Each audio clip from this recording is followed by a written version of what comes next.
Une femme a décidé d'offrir un toit à un inconnu qui a frappé à sa porte.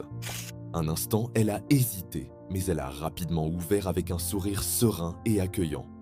La nuit était froide et la pluie tombait sans pitié. L'homme, tout couvert de boue et trempé, est entré dans la maison modeste de la femme et lui a raconté son histoire. Ma voiture est coincée dans la boue.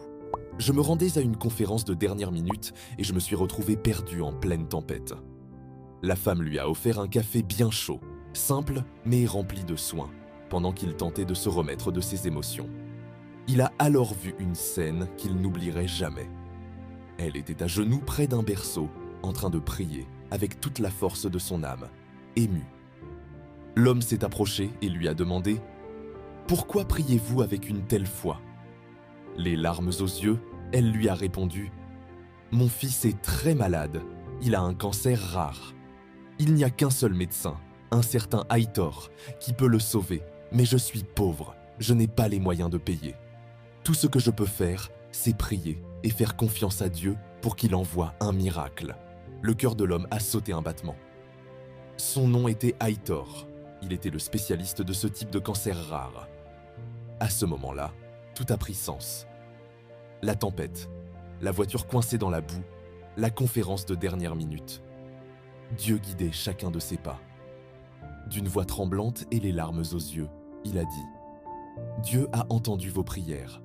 Je suis le docteur Aitor et je vais aider votre fils. » La femme a éclaté en sanglots, remerciant Dieu à haute voix, son cœur débordant de gratitude. Aitor, lui aussi, pleurait, conscient que sa vie venait de prendre un nouveau sens.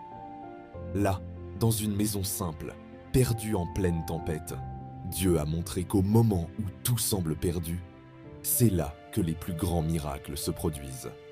Souvenez-vous toujours, rien n'arrive par hasard. Chaque rencontre, chaque détour inattendu, chaque tempête qui nous oblige à changer de direction porte un plus grand dessein, même si nos yeux ne peuvent pas encore le voir.